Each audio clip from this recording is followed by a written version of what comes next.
Friends, welcome to our channel. இன்றைக்கி நம்ம ரவா கேசரி எப்படி பண்ணலான்னு பார்க்கலாம். 2 கப் பால், 2 கப் தண்ணி ஆட் பண்ணிக்கோங்க. அதில் கொஞ்சோண்டு yellow colour kesari powder add பண்ணிக்கோங்க.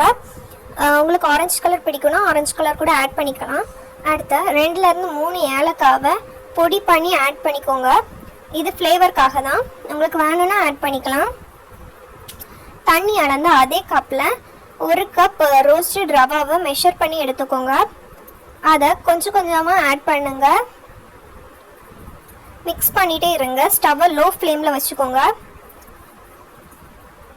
ரவாவை கொஞ்சம் கொஞ்சமாக தான் ஆட் பண்ணணும், இல்லைன்னா கட்டி பிடிக்கும். மிக்ஸ் பண்ணிகிட்டே இருக்கணும். எந்த ஒரு லம்ஸும் இல்லாமல். ரவா மெஷர் பண்ண அதே கப்பில் 1 கப் சீனி மெஷர் பண்ணி எடுத்துக்கோங்க.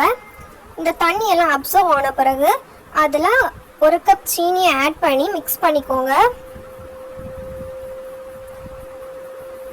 சுகர்லாம் டிசால்வ் ஆகிறது வரைக்கும் மிக்ஸ் பண்ணுங்க. அதுக்கப்புறமா கொஞ்சமாக முந்திரியை நல்லா நெய்யில் வறுத்து எடுத்து வச்சுக்கோங்க.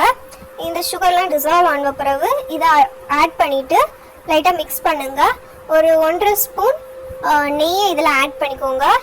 மிக்ஸ் பண்ணி எடுத்துக்கோங்க. இவ்வளோ தான் ஃப்ரெண்ட்ஸ், நம்மளோட ரவா கேசரி ரெடி ஆயிடுச்சு. நீங்களும் ட்ரை பண்ணி பார்த்துட்டு எப்படி இருந்துன்னு கமெண்டில் சொல்லுங்கள். வீடியோ பிடிச்சிருந்தா லைக் பண்ணுங்கள், ஷேர் பண்ணுங்கள், எங்கள் சேனலை சப்ஸ்கிரைப் பண்ணுங்கள்.